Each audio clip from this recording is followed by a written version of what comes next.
Muy buenos días, bienvenidos al canal Agrositio. Bueno, vamos a hacer una nota que hace tiempo yo esperaba hacer, de esas notas donde uno conoce, digamos así, a la persona, conoce un poco la trayectoria, qué es lo que ha hecho, da la casualidad además que también es un profesional de la agronomía.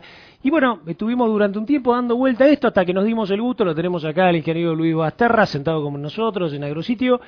Y la idea con Luis es charlar de 4 o 5 aspectos que hacen un poco a su trayectoria como profesional, como político, como hombre, digamos, que ha trabajado en la parte ejecutiva, que creo que le va a interesar a usted como productor y le va a interesar sobre todo mucho a los profesionales.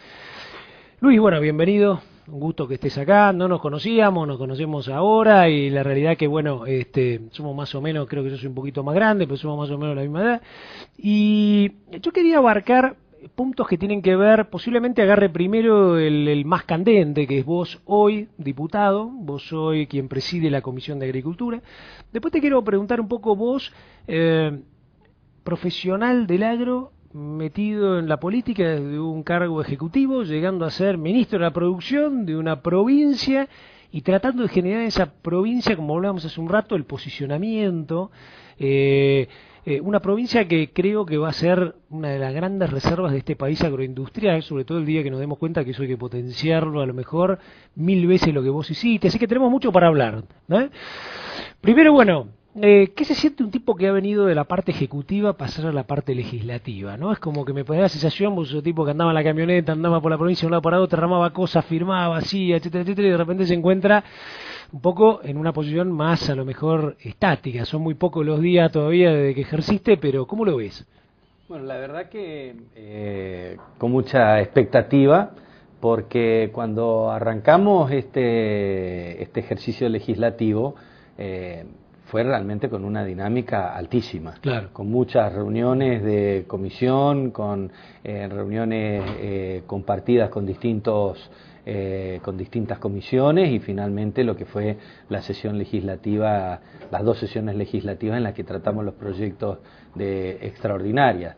Lo que todo el mundo me dice es que esa no es la dinámica típica del Congreso, porque si así fuera, realmente me sentí muy a gusto, trabajando mucho y poniéndole mucha energía y buscando consensos y debates, que la verdad que a mí me significaron una experiencia muy interesante, muy enriquecedora, y que a la vez, viniendo del Ejecutivo, el hecho de tener una experiencia en lo que es gestión, más una formación profesional dentro de lo que es el sector, habían los temas que nos tocaron a nosotros me resultaron aspectos que hemos discutido y debatido en la cotidianeidad del ejercicio anterior de la función, ahora sí desde una perspectiva legislativa, lo cual da otro foco, otra responsabilidad también.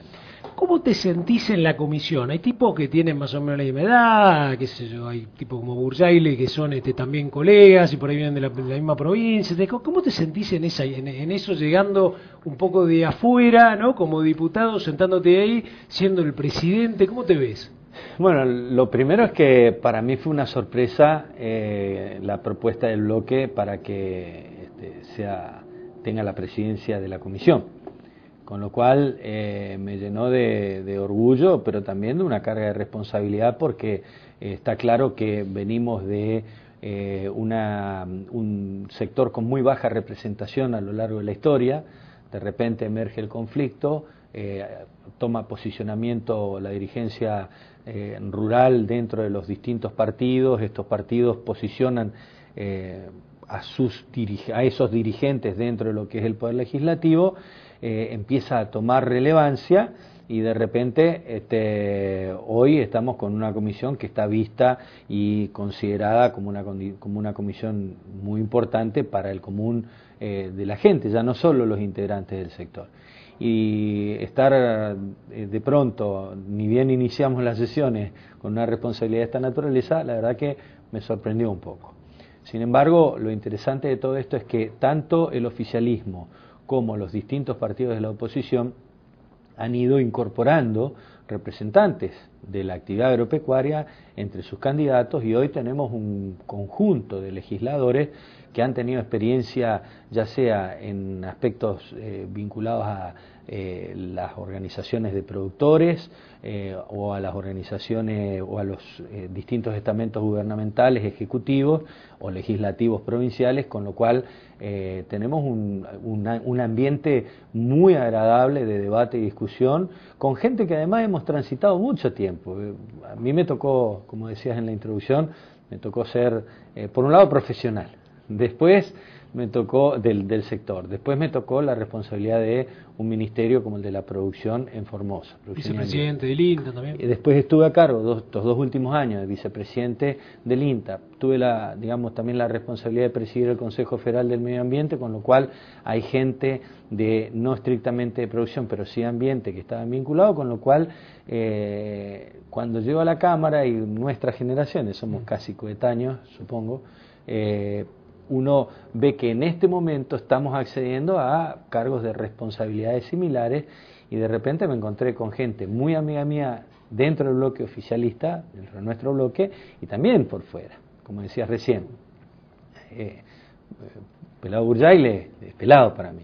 Nos conocemos de la provincia de Formosa, cuando él, antes de dedicarse a la política, era presidente de una sociedad rural, con la cual hemos elaborado proyectos conjuntos, hemos generado un espacio de consenso, de debate. Nuestro plan ganadero, todas las sociedades rurales han participado en Formosa, con lo cual podremos pensar distinto, pero sabemos los dos que tenemos la obligación de hacer el máximo esfuerzo por ponernos de acuerdo, y él tendrá que asumir esa posición, que la asume públicamente como la asumo yo. Con Pablo Orsolini nos conocemos de la década del 80, cuando él era representante de Federación Agraria en las paritarias por la ley del algodón. Con Chito Forte nos conocemos de cuando yo he sido o ministro o vicepresidente del INTA. Con Raúl Rivara hemos sido colegas. Claro. Cuando uno empieza a hacer un análisis de largo opositor, y como lo decíamos en la sesión inicial, en la sesión inaugural, nosotros transitamos juntos mucho tiempo. En un momento nos desencontramos. Bueno, hoy tenemos que poner nuestras mejores inteligencias para ir encontrando puntos que, respetando la individualidad del pensamiento, salir de las posiciones y avanzar hacia los intereses comunes de quienes representamos. Así que mi primera experiencia, te di el espectro de la oposición, ni que hablar de los que forman nuestro bloque, porque nos conocemos mucho tiempo, desde Alex Ziegler hasta Andrea García. Nos conocemos del ejercicio, ya no solo del debate, sino de la acción conjunta, y con lo cual, en principio, me resulta un escenario de gente conocida y de gente que creo que tenemos una gran oportunidad de ponernos de acuerdo en temas esenciales que van a contribuir al desarrollo del sector, que está adquiriendo una madurez política, para mi gusto, muy buena. Luis, ¿cómo se hace para que alguien como vos, que vuelvo a repetir esto, viene del sector, conoce el sector, conoce los productores, conoce lo que es la ejecutividad de las cosas, conoce lo que sufre el productor cuando no gana lo que puede o lo que debe, cuando no puede comercializar lo que debe, etcétera, etcétera, ¿no? Y de repente siendo, y vos, llamémoslo así, presidente y siendo oficialista, tenés el poder de mejorar esas cosas, ¿no? Por ejemplo, que sea el tema del trigo que ocurre hoy, la mayor parte, digamos, de los funcionarios que están en la Secretaría lo saben, que es una picardía que estemos tirando trigo, que pase a ser un cultivo, que la gente se olvide, todo el mundo empiece a hablar de cebada y no tengamos trigo, un país que fue triguero, o que el maíz no sepamos, tengamos capas freáticas de maíz guardadas muchos productores, y esto de lo vendo o no lo vendo. O por ejemplo, hoy hablaba con un director ejecutivo de una cámara de Hacienda y me decía que vamos a exportar 220.000 toneladas, ¿no? Un país que podría dar para 1 millón, 1,5 millones. Vos que sos un tipo que saborea lo que es mercado y exportar, etcétera, y vos decís 220.000 toneladas nada más, ¿no? Y es el 10% de todo el volumen que producimos. Y en algún momento exportábamos el 25% de un volumen mayor, ¿no? Entonces cuando uno ve todo eso y tiene que estar ahí negociando, siendo oficialista, pero conociendo la realidad de todo este escenario, que te lo hice bastante complejo. Supongo que te acostarás alguna noche pensando, ¿cómo hago yo para poner la verdad en todo esto? No hay verdad. No hay una verdad, cada uno tiene su verdad. Y acá es trabajo de construcción de una suma de verdades que contribuyan al bien común. A veces se cometen errores, todo el mundo comete errores en la ejecución. Ese viejo y consabido dicho de que solo se equivoca el que hace. Esto es así. El arte de la política, que es la compatibilización de los intereses, muchas veces hace que uno tenga que verlo con una visión ya no solo del sector, conociéndolo y sabiendo que uno tiene la importancia que tiene que le vaya bien al sector agropecuario, tiene que ir identificando los escenarios para que la resultante de todas las acciones políticas sean el bienestar general, el bienestar de todos. Ahí sí van a haber diferentes posiciones ideológicas en que uno dice sí, absolutamente el libre mercado, el otro va a venir y va a decir no, fuera la propiedad privada, y en el medio un montón de visiones de cómo hay que gestionar el Estado, si con absoluta presencia o con nula presencia. En este equilibrio que hay que ir buscando, se desarrollan en distintos contextos en los cuales uno va viendo qué es lo que mejor puede hacer al bienestar general y dentro de eso al bienestar particular. ¿Eso no tiene cierto grado también de subjetividad, Luis? Porque la política es el arte de hacer las cosas posibles, ¿no? En el medio muchas veces de grises, ¿no? Entonces, que es lógico que existan estos grises, ni negro ni blanco. Ahora, esos grises a veces tienen algunos sesgos que uno podría decir, qué sé yo, che, ¿te sabrá realmente que no estamos comiendo trigo y que no lo podemos? A veces, ¿Querés un matecito? A veces se sabe, sí, ahora sí, ya terminé mi té, muchas gracias. Vos tenés más pinta de matero. Si no, en parte, sí, la verdad que sí. Pasa que llevo 2 termos, este es el tercero. Claro, arranqué a las 7 en Canal Rural hoy, así que seguí por la TV pública, ahora estoy acá. Pero bueno, es parte del trabajo. Sí, por supuesto. Expresar qué es lo que uno poder piensa. Poder comunicar y ir a la cama, es espectacular. Sí. Eso es una responsabilidad como legislador, comunicarse a través de usted con la gente. Sí hay cargas subjetivas en todo esto. Y muchas veces uno siempre la mejor verdad se construye a partir de la diversidad de pensamiento. Lo que no quiere decir que esto genere un pensamiento homogéneo. Entonces, en esta diversidad de pensamientos, quien tiene la responsabilidad de tomar las decisiones normalmente es una persona en determinadas situaciones. Entonces puede nutrirse de participación, puede nutrirse de opiniones, pero al final la responsabilidad es una. Cuando esa decisión no se toma acertadamente, la gente finalmente vota contrario. O si se percibe que no fue la correcta, vota contrario, aunque haya sido buena. Yo personalmente, para ir como un caso específico y emblemático, para mí la 125 modificada fue realmente muy buena. La primaria, nosotros mismos planteamos objeciones, yo era ministro en ese entonces. Nosotros habíamos hecho planteos que nos parecían que había que modificarla. Eso, gracias al debate, se modificó. Tuvimos una 125 muy buena, a mi gusto muy buena, y resulta que por incapacidad de todo, creo que hubo errores de todas las partes. De todas las partes. Esa subjetividad afloró y quienes tenían que tomar las decisiones, que eran los legisladores, tomaron una decisión, a mi parecer, equivocada, que de hecho le costó al sector y al gobierno lo que se llevaron comercializadores, digo. Entonces, mi opinión es que están las decisiones cargadas de subjetivismo. Y te puse la carga sobre el legislativo en este caso. Claro, sí. Y de la misma forma podemos encontrar decisiones que probablemente no hayan sido las mejores en el Ejecutivo. Y hay conflictos y entonces hay que buscar de qué forma se van destrabando estos conflictos. Por el caso, la comercialización. Bueno, ustedes habrán hablado pila de veces con Oscar Solís, con gente que tiene una gran experiencia y que está viendo de qué manera se preservan determinados intereses y se preservan otros intereses. Y a veces se puede un poco más, a veces un poco menos, porque después la decisión le corresponde a uno y es el que va a validar esa decisión.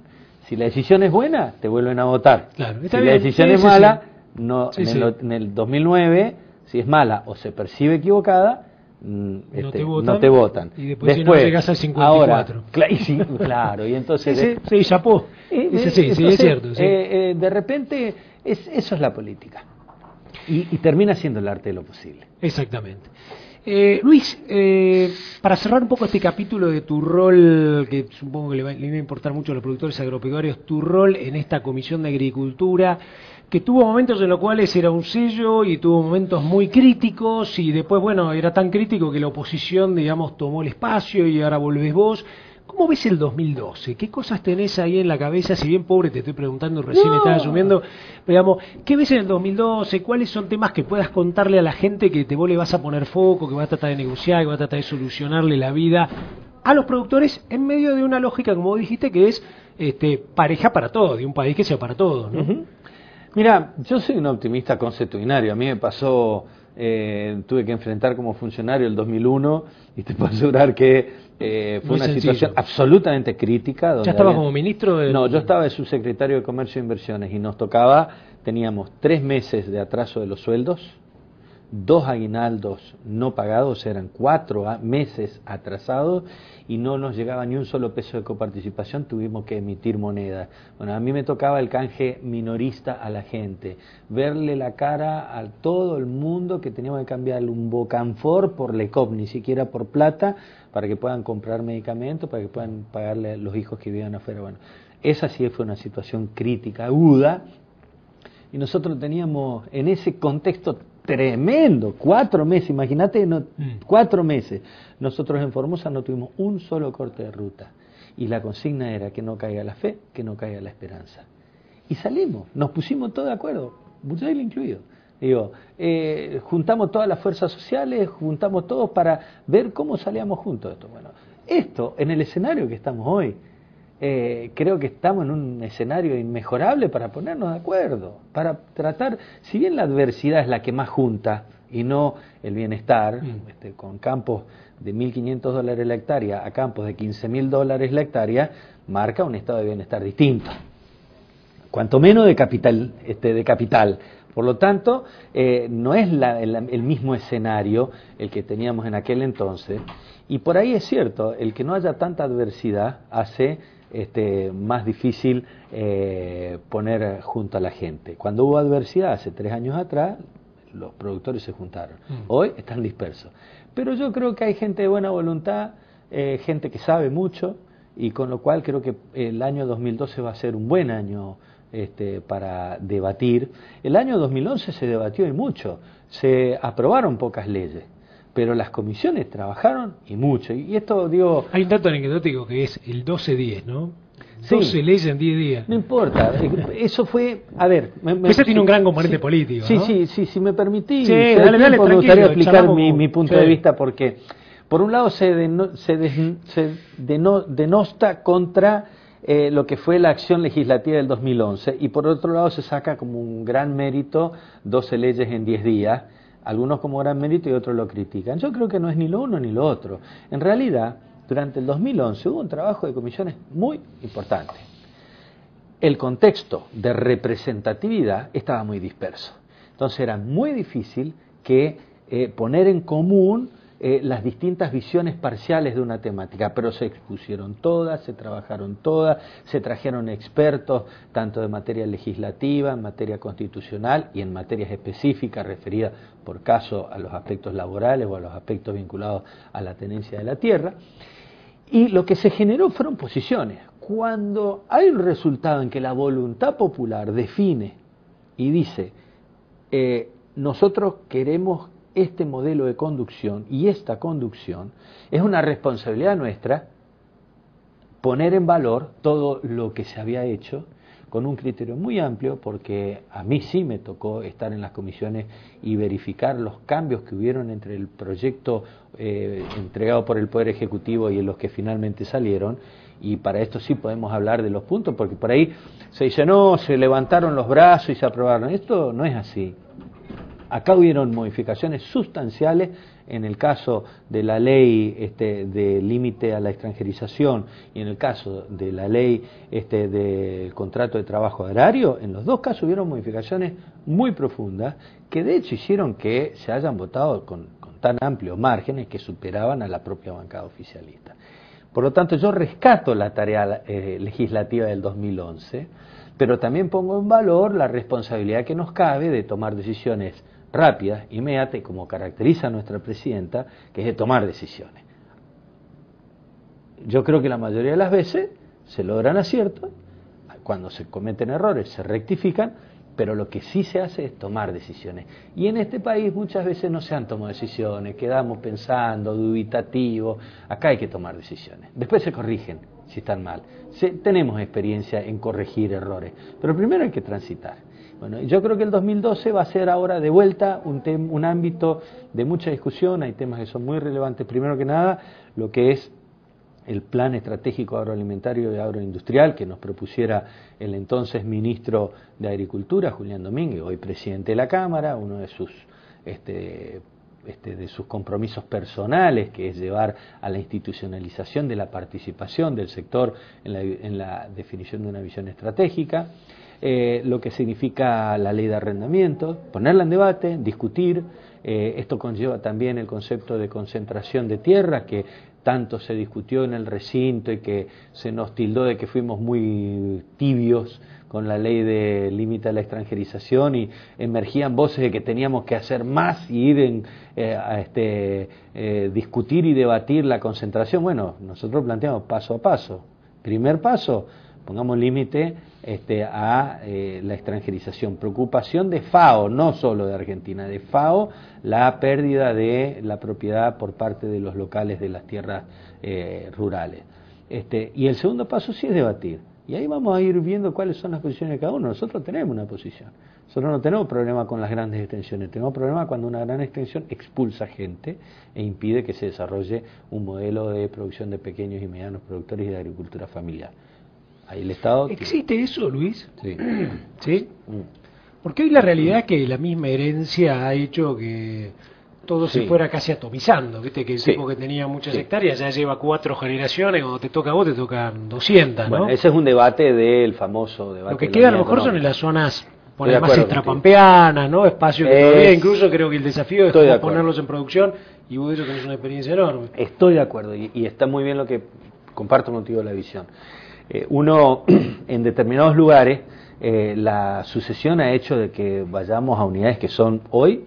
hasta peligrosas en el límite, ¿no? Porque yo creo que cuando vos tenés un campo de, no sé, 100 hectáreas en Pergamino, terminás al final alquilándolo, lo cual tampoco es bueno. Así es. Porque no te da para producirlo, porque claro, viste, que yo viví muchos años, trabajé en Pergamino, y bueno, 100 hectáreas era, no, bueno, vos tenés a tu hijo, le ponés los chanchitos, no, tu hijo quiere ser ingeniero agrónomo, en todo caso tenés que vincularlo de otra manera a tu hijo, más en una visión agroindustrial de cadena, no en que se quede con un chanchito, haciendo algo que tenga un volumen y una masa crítica importante. En lo personal, yo no soy dogmático ni me ajusto a un concepto de que cuando de que las tecnologías de escala no existen y que no son importantes. Existen y son importantes, y de hecho Argentina no sería la potencia agroalimentaria que es si no existiera la agricultura de escala.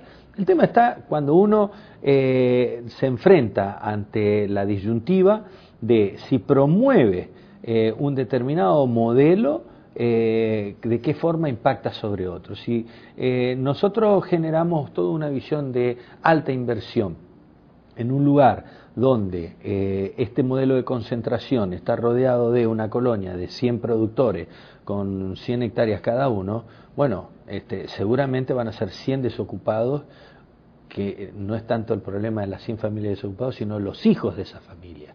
Porque en realidad el que es un agricultor difícilmente se convierta en un marginal de una sociedad.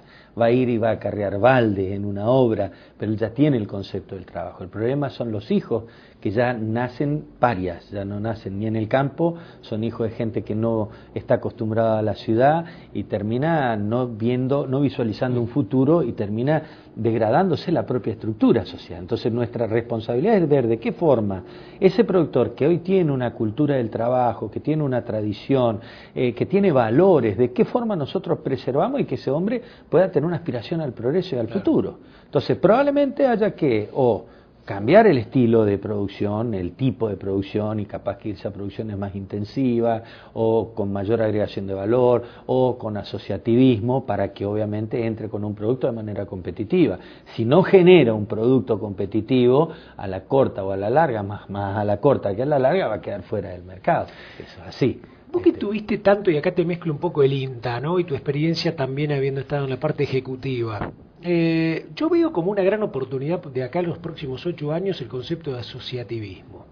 Lo que fue el éxito de los pool en los últimos 15 años, que fue en realidad siendo otro sistema, y esto lo vamos a charlar con Roberto Peretti, que está por ahí gritando y lo escuchamos, que está ahí y nos vino a saludar. Está Pedro Peretti, siempre digo Roberto. Es el asociativismo, ¿no? ¿Cómo logramos esto? Sí, gran valor, y incluso le hemos convocado a Pedro para que venga a hablar de eso, justamente. Asociativismo y por el otro lado, extensión. Sí. Y acá te hablo como agrónomo, ¿no? Sí. Extensión, ¿no? Sí. Extensión. Yo creo que hace falta, viste, cuando dice ciencia, técnica, qué sé yo, ve mucho en el laboratorio, es bárbaro hacer eso, pero digo, ¿cuánta gente está en el frente de combate al lado del chacarero, hablándole, acompañándolo? No digo una charlita ahí en el... A ver, te voy a mostrar una parcelita sembrada y ve cómo germina, sino estando más, ¿no? Lo que en un momento fue cambio rural, por ejemplo, que vos lo debes haber vivido. Sí. Esas dos, para mí, esas dos vertientes estratégicas dentro de esto me parece que son fundamentales. Yo te voy a dar un par de conceptos. El primero que tiene derecho de autor por parte de mi gobernador, el doctor Gil Infran. Él habla permanentemente que el nuevo rostro de la justicia social es la educación, es el conocimiento. Tantos uno habla así en abstracto del conocimiento, como que es la era del conocimiento. Bueno, eso en nuestra profesión tiene un carácter muy concreto. El que sabe hacer bien las cosas tiene buenos rendimientos. El que no sabe hacer bien las cosas tiene malos rendimientos, tiene mala administración, degradación, tiene intoxicación. O sea, el que no sabe hacer las cosas hoy en el mundo moderno es un excluido. El problema no es del glifosato, el problema es del que lo echa. Es tal cual, ¿no es cierto? O sea, la clave de que un sistema sea sustentable radica en que uno conozca el sistema. Si uno conoce, para conocerlo tiene que estar preparado. Y para estar preparado tiene que haber la posibilidad de acceso al conocimiento. Por eso, la democratización del conocimiento es un elemento central para la inclusión. Para que un pequeño o mediano productor pueda estar dentro de este juego, tiene que estar altamente capacitado. Y para que esté altamente capacitado, no te podés ajustar a las reglas de mercado estrictamente. Cuando uno dice, bueno, una gran explotación de algodón de 5.000 hectáreas, y seguro que va a venir tal o cual empresa proveedora de semilla, tal o cual empresa proveedora de agroquímico, tal o cual empresa proveedora de maquinaria, de cosechadora, y le va a dar el bagaje de información, le va a poner un par de ingenieros agrónomos y con tal de vender su producto, y finalmente esa empresa va a tener rendimientos satisfactorios en una economía de escala, lo cual va a hacer que su rentabilidad sea adecuada para que el capital permanezca dentro de la actividad. Perfecto. Ahora, ¿qué pasa con un productor de 15 hectáreas? Que tiene la escuela primaria, con suerte, que no tiene capital para adquirir por sí semilla y tiene que estar aceptando la semilla que le ofrece la agroquímica fiada a cosecha, que tiene que ver si consigue cosecheros de alrededor, que cada vez la gente, porque es una tarea ingrata, inhumana la cosecha manual de algodón, cada vez la gente quiere hacerlo menos y además, obviamente, con justa razón pide más y pone en riesgo la competitividad de ese tipo de productores, no sabe cómo se aplican los agroquímicos. Bueno, ese individuo termina desaprendiendo a hacer algodón, porque el algodón hoy cada vez requiere más conocimiento para poder llevar adelante esto. Nosotros, estando en mi caso de ministro en Formosa, nos juntamos los ministros, que éramos todos de distintos colores políticos, digo como linda experiencia. Vos no venís del peronismo, vos venís del originariamente, socialismo, ¿no? sí, ahora no, ahora ya estoy incorporado, ¿no? Y cuando nos juntamos entre todos y vimos que en el INTA de Reconquista había gente que estaba pensando con una visión estratégica y con el foco de la inclusión para los pequeños y medianos productores, cofinanciamos las cosechadoras de algodón para pequeños productores. Cualquier persona que no conoce dice, no, están expulsando mano de obra. Nosotros hemos tenido lotes de 15, 20 hectáreas no cosechados porque no hay gente que quiera cosechar, porque es injusto, porque es inhumano. Digo, después nos rasgamos las vestiduras cuando vemos el trabajo esclavo que afortunadamente se lo expone. Bueno, contra eso hay que luchar. Y el INTA, un Instituto Nacional de Tecnología Agropecuaria, desarrolla un sistema de producción con una cosechadora que simplifica todo este proceso, y hoy los pequeños y medianos productores del norte están haciendo algodón como hacen las grandes empresas en surcos estrechos, con tecnología de proceso, también de insumos, pero con rendimientos que son realmente muy buenos y con cosechadoras que son de tracción, que cuestan una décima parte de lo que cuesta una gran cosechadora de las que se usan para grandes superficies, y ese productor hoy es rentable. Ahí logramos el correcto modelo en el cual ese productor, las experiencias se hicieron en su campo y se lo ponía como demostrador. La experiencia nuestra en Formosa, arrancamos con 18 lotes. Hoy el 80% se siembra en surco estrecho de los pequeños y medianos productores en Formosa. 18 productores arrancamos. Hoy prácticamente el 100% ya sabe cómo se hace algodón en surco estrecho. En 5 años, un cambio tecnológico. Y ahí es donde uno ve la importancia del conocimiento. Y a la vez de generar tecnología para ese segmento. Y entonces ese productor ya no le preocupa si el que está al lado le quiere comprar o no el campo, porque él sabe que primero no se quiere ir del campo. Claro.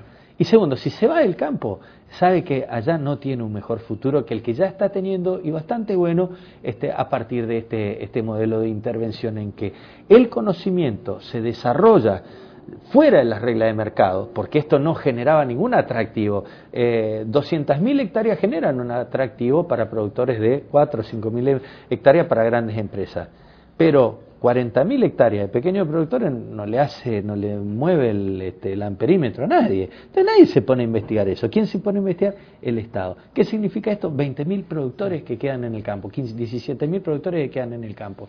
Esta es la inteligencia que tenemos que tener. Luis, ahí te tiro una pregunta que tiene que ver con otro de estos conceptos que se están viendo, y para mí es un desafío para el 2012, que es no mirar siempre al otro como el oponente, ¿no? Y entonces yo ahí miro la interacción público-privada.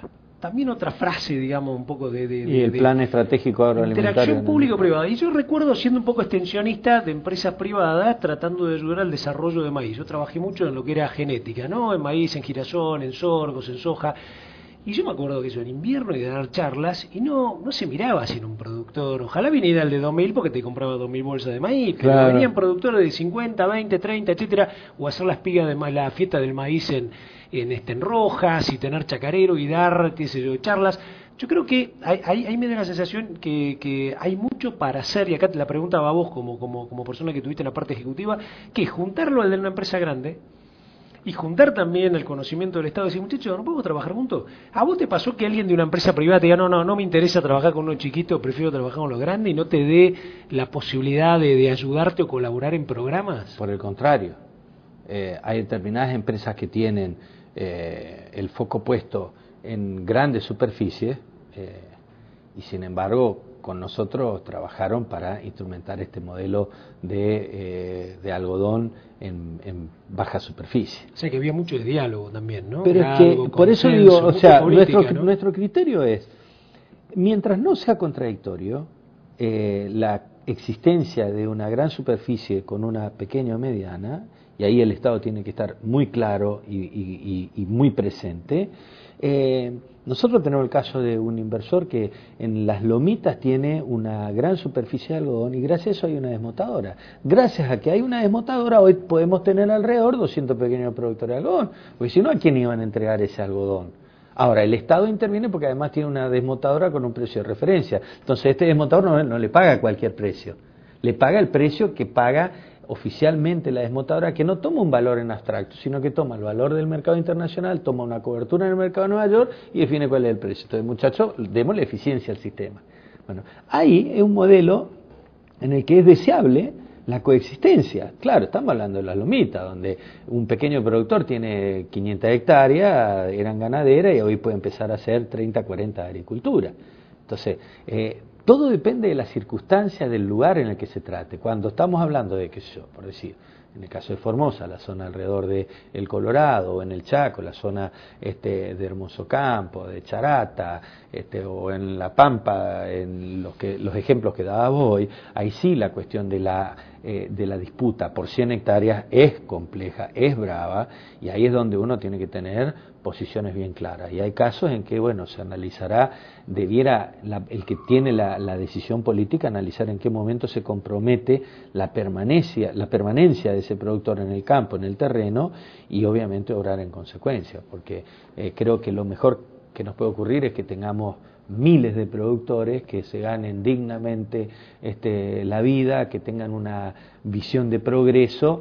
Lo que sí también hay que ser claro que esto tiene que ser sistema sustentable, y para eso el Estado tiene que intervenir, como te decía, generando conocimiento, generando infraestructura, generando institucionalidad para que se puedan juntar, agrupar, puedan presentar productos. Yo recuerdo, Mario Bragaccini siempre menciona que Estados Unidos, el farmer, el mediano productor norteamericano se salvó gracias a el etanol. ¿Por qué? Porque como vino una presión muy alta por el etanol en Estados Unidos, los productores tuvieron que instalar destilerías de alcohol. Con lo que les sobraba se hicieron productores de cerdo, productores de leche, generaron el concepto de agregación de valor y hoy quedaron en el campo, frenando un proceso que se venía dando de una muy fuerte expulsión de los farmers en Estados Unidos. Bueno, nosotros tenemos que tener esa inteligencia. Cuando uno va por Santa Fe, por Córdoba, y ve las plantas de biodiesel que se están instalando con grupos de medianos productores, y uno se siente muy feliz porque le está dando la posibilidad al productor de agregar valor, de pensar que puede avanzar. Obviamente con un alto contenido de asociativismo, que era lo que decías vos. En esto Cambio Rural hizo bastante, siempre hay más por hacer y más por mejorar, pero hay varios grupos de Cambio Rural que tomaron esta iniciativa de agregar valor. Y bueno, ese es el camino, ¿no? Luis, bueno, podríamos quedarnos charlando un montón. Te voy a pedir la última y cortita, así vos que sos un tipo que maneja los números, tiranos algunas cifras que nos impacten de lo que es llegar a un lugar como Formosa, porque es un tema que a mí me apasiona, y sobre todo pensar cómo uno puede generar una transformación o generar un proceso de transformación en un lugar como era Formosa, que hasta hace 50 años era territorio nacional, un lugar de frontera que nadie le llevaba al apunte. Y si uno lo mira, y creo que vos agronómicamente me lo vas a poder decir, creo que es una de las grandes reservas de alimento de la humanidad, por el clima, por el lugar, por el agua, por los ríos, ¿no? Tírame datos, qué sé yo, por ejemplo, yo creo que los bananos llegaron un poco en esta gestión. El Pacú, en el Consejo Profesional hicimos una charla de Pacú, se llenó hablando de Pacú y la reconversión que tiene 1 a 1, 1 kilo, 1 kilo. Un poco lo que fue esta reconversión productiva. ¿Te animás a tirarnos datos? Como decir, mira, crecimos de tal año a tal año tanto, tenemos esto, tantas hectáreas, tanta producción. Lo más importante, cuando yo llego a Formosa en el año 92, me toca trabajar en el subsidio algodonero. Y el número de pequeños productores era 6.241. En este momento nosotros tenemos 5.870 pequeños productores. Ese para mí es uno de los números más impactantes. Preservamos a nuestros pequeños productores. En otra reunión venimos, charlamos y te explico lo que es el PAIPA, el Instituto de Asistencia Integral para el Pequeño Productor Agropecuario, que vale la pena, del cual yo me siento muy orgulloso de haber sido parte de este proceso. Y sin embargo eso no significó, no fue óbice para que nosotros más que dupliquemos en los últimos 10 años el stock ganadero. Nosotros pasamos de 1 millón de cabezas a más de 2 millones de cabezas en este momento. Y una mejor genética además, de una mejor genética, de un mejor uso de los ambientes. Nosotros pasamos, hace 5 años atrás estábamos en 1.700 hectáreas de arroz, hoy estamos orillando las más de 9.000, casi 10.000 hectáreas, y con un horizonte impresionante. Nosotros en algodón hemos tenido una caída abrupta, muy fuerte, a menos de 6.000 hectáreas. En este momento estamos recuperando aproximadamente 30.000. Sí, por ahí parece nada, pero cuando uno ve qué tipo de productores son los que intervienen ahí, uno lo rescata como un elemento positivo. Y lo más importante, nosotros prácticamente más que duplicamos la red vial. Formosa no tenía línea de 500 kilovoltios, o sea, si uno quería poner una planta de lo que fuere, y todavía hay que terminar las redes internas, una extrusora que se te tranque 2 veces en el día, que tengas que agarrar con un cortafierro para desarmarla y poder limpiar todo el aglutinado que te queda, ¿Cómo puede competir con una que le funciona las 24 horas del día sin ninguna interferencia? Una desmotadora como la que trabajamos nosotros, que se te tranca 2 veces al día y que tenés que parar 2 horas para limpiar toda la sierra cuando no tenés que ir a enderezar un eje. ¿Cómo puede ser competitivo? Entonces, cuando uno ve que llega la energía eléctrica, que llega la infraestructura, que se van a tender 1.800, ya se están tendiendo 1.800 kilómetros de fibra óptica para las comunicaciones, donde hay gestión de los recursos hídricos para proveer riego a todo el territorio, y donde sobre todo uno tiene la máxima radiación solar con humedad y con calidad de suelo, y tenemos un futuro enorme. Entonces es cuestión de que con inteligencia podamos capturar esa energía, transformarlas en productos útiles para la gente, transformar ese producto en el lugar donde la materia prima se produce, y tenemos un futuro espectacular para nuestra provincia. ¿Cuánto más se podría producir de lo que se produce? Vos seguro que tenés el cálculo. Como si nosotros, dijera, a ver, suponete que el producto bruto fuera no sé cuántos millones, ¿cuánto más se podría hacer pensando en complejo agroindustrial? Mira, nosotros decimos, no hay campo en el que no podamos duplicar la carga animal.